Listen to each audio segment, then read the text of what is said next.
Hi குட்டீஸ், எல்லாரும் எப்படி இருக்கீங்க? உங்கள் எல்லாரையும் பார்க்குறதுல ரொம்ப சந்தோஷமாக இருக்குது. நீங்கள் எல்லாருமே சந்தோஷமாக இருப்பீங்கன்னு சொல்லிட்டு நான் நம்புகிறேன்.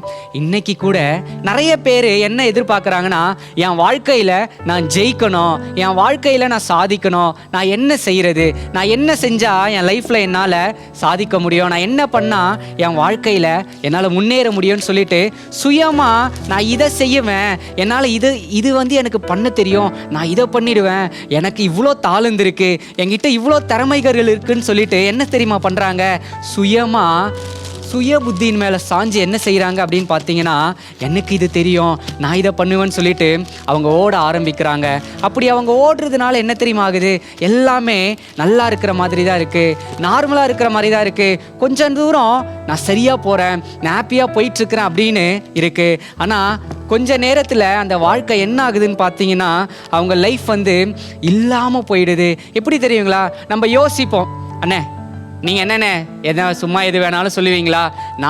எனக்கு எவ்வளோ ஞானம் இருக்குது தெரியுமா, நான் ரொம்ப நாலேஜ்ண்ணே, எனக்கு எல்லாமே தெரியும்ண்ணே, நான் இதை செய்வேனே, நான் இதை பண்ணுவேனேன்னு சொல்லிட்டு சுயமாக அவங்க என்ன செய்கிறாங்கன்னா, யோசித்து அவங்க பண்ணுறதுனால அவங்க லைஃப்பில் சில விஷயங்களை என்ன ஆகுதுன்னா பண்ண முடியாமல் போகுது.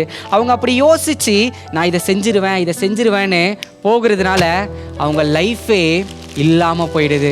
ஒன்றுமே இல்லாமல் அவங்க வாழ்க்கை எம்டியாக போயிடுது. அவங்க நினைக்கிறாங்க என்னால் முடியும்னு சொல்லிட்டு.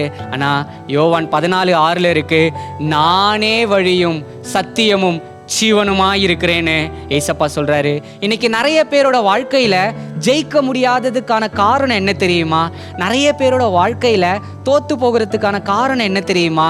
சுயமாக சாகிறதுனால, சுய புத்தியின் மேலே சாகிறதுனால தான் வாழ்க்கையில் தோற்று போகிறாங்க. ஆனால் நம்ம மெய்யான வழியை கண்டுபிடிக்கணும்னா நம்ம என்ன தெரியுமா பண்ணணும்? எது நல்லதுன்னு சொல்லிட்டு முதல்ல நம்ம பார்க்கணும். இப்போது எல்லாருமே என்ன செய்வாங்க?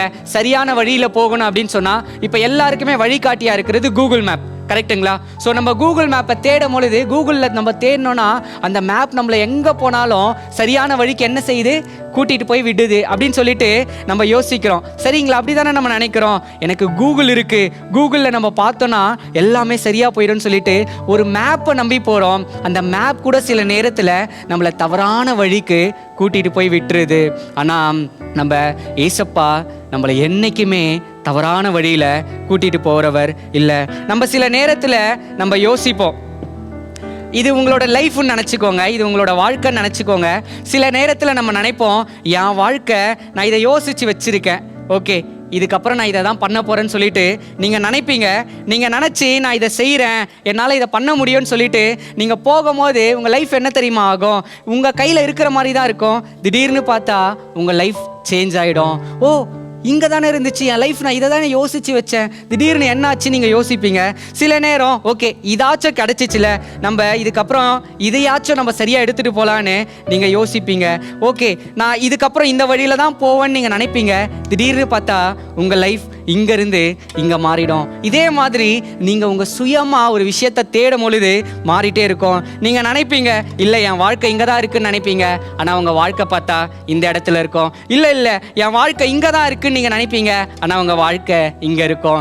இதே மாதிரி தான் பல நேரத்தில் உங்கள் வாழ்க்கையில் நீங்கள் குழம்பி என்ன செய்கிறதுன்னு தெரியாமல் நீங்கள் இருந்திருக்கலாம். ஆனால் நீங்கள் ஏசப்பா கிட்ட ஏசப்பா எனக்கு ஹெல்ப் பண்ணுங்க, ஏசப்பா எனக்கு உதவி பண்ணுங்கன்னு சொல்லிட்டு நீங்கள் ஏசப்பாவை கூப்பிடும் பொழுது ஏசப்பா உங்கள் வாழ்க்கையில் என்ன தெரியுமா பண்ணுவார்?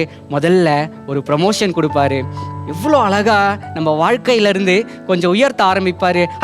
இது அவ்வளோதான், என் வாழ்க்கை இதுக்கப்புறம் சூப்பர் ஆகிடுச்சு, இதுக்கப்புறம் நான் இதை தான் பண்ண போகிறேன்னு சொல்லிட்டு நீங்கள் நினச்சி நீங்கள் சுயமாக பண்ண ஆரம்பிச்சிங்கன்னு வைங்களேன், சரியாக போகிற மாதிரி இருக்கும். திடீர்னு உங்கள் வாழ்க்கை மாற ஆரம்பிச்சிடும். அண்ணே நான் சரியாக தானே போகிறேன், ஏன்னா என் வாழ்க்கை மாறுதுன்னு நினைப்பீங்க. சில நேரத்தில் உங்கள் உறவினர்கள் சொல்லுவாங்க, ஏய் இது தப்புப்பா, இது பண்ணால் சரியாக இருக்கும்னு சொல்லிட்டு உங்கள் உறவினர்கள் சொல்லுவாங்க. உங்கள் உறவினர்கள் சொல்கிற பேச்சை நீங்கள் கேட்பீங்க. அதை கேட்கும் போது கூட உங்கள் வாழ்க்கை மாறிட்டே இருக்கும். ஆனால் நீங்கள் அதை பற்றியெல்லாம் நீங்கள் கவலைப்படாமல் ஏசப்பா கிட்ட ஏசப்பா எனக்கு ஹெல்ப் பண்ணுங்க, ஏசப்பா எனக்கு உதவி பண்ணுங்கன்னு சொல்லிட்டு நீங்கள் ஏசப்பா கிட்ட உதவி கேட்கும் பொழுது உங்கள் வாழ்க்கை என்ன தெரியுமா ஆகும்? ரொம்பவும் அழகாக மாறும், ரொம்பவும் கலர்ஃபுல்லாக மாறும். உங்கள் வாழ்க்கை மாறிட்டே இருக்கோங்க.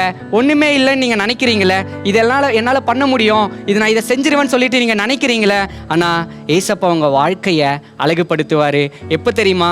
நீங்கள் ஏசப்பாவை நம்ப பொழுது, ஏசப்பா உங்கள் வாழ்க்கையில், ஏசப்பா எனக்கு உதவி பண்ணுங்க ஏசப்பான்னு சொல்லிட்டு நீங்கள் ஏசப்பா கிட்ட உதவி கேட்கும் பொழுது, அப்பா உங்கள் வாழ்க்கையை ரொம்பவும் அழகுபடுத்திட்டே இருப்பாருங்க, ரொம்பவும் கலர்ஃபுல்லாக மாற்றிட்டே இருப்பார். என்ன தெரியுமா? சங்கீதம் 32:8 இருக்கு, நீ நடக்க வேண்டிய வழியை நான் உனக்கு காட்டுவேன், உன் மேலே கண்ணை வச்சு நான் உனக்கு ஆலோசனை சொல்லுவேன்னு ஏசப்பா சொல்கிறாரு. நீங்கள் ஏசப்பா கிட்ட கேட்கும் பொழுது நீங்கள் எந்த வழியில் நடக்கணுன்றத ஏசப்பா சரியாக சொல்லி கொடுப்பாரு. நம்ம ஏசப்பாக்குள்ளே இருக்கும் பொழுது அவர் நம்ம மேலே கண்ணை வச்சு நமக்கு ஆலோசனை சொல்லுகிறவரா அவர் இருப்பார். சில நேரத்தில் மனுஷங்க கொடுக்குற ஆலோசனை நமக்கு அழகாக இருக்கிற மாதிரி, நல்லா இருக்கிற மாதிரி இருக்கும். ஆனால் அதிலிருந்து பார்த்தீங்கன்னா நமக்கு பிரச்சனை, போராட்டம், வருத்தம், சோர்வு அது மட்டும்தான் வரும். ஆனால் ஏசப்பா உங்களுக்கு ஒரு ஆலோசனை கொடுத்தாருன்னா அதில் சமாதானம் இருக்கும். ஏசப்பா உங்களை நடத்த ஆரம்பிச்சாருன்னா அதில் உங்களுக்கு சந்தோஷம் இருக்கும். இன்னைக்கு 2வது நாள் அவருடைய சுபாவம் எப்படிப்பட்டது தெரியுமா? நம்மை வழி நடத்துகிறவரா ஏசப்பா இருக்கிறாரு. இன்னைக்கு ஏசப்பாவை பார்த்து கேட்பீங்களா? ஏசப்பா என் வாழ்க்கையில் நான் என்ன செய்யணும் ஏசப்பா, எனக்கு சொல்லித்தாங்க ஏசப்பா. நான் எதை பேசணும் ஏசப்பா, நான் எதை பார்க்கணும், என் காலு எந்த வழியில் போகணுன்றத எனக்கு சொல்லித்தாங்க ஏசப்பான்னு சொல்லிட்டு நீங்கள் ஏசப்பா கிட்ட கேட்பீங்களா? நீங்கள் ஏசப்பா கிட்ட கேட்க கேட்க கேட்க நிச்சயமாக உங்கள் லைஃப்பில் ரொம்ப உயர்ந்த இடத்துல இருப்பீங்க. ரொம்ப அழகாக ஏசப்பா உங்களை நடத்துவார்.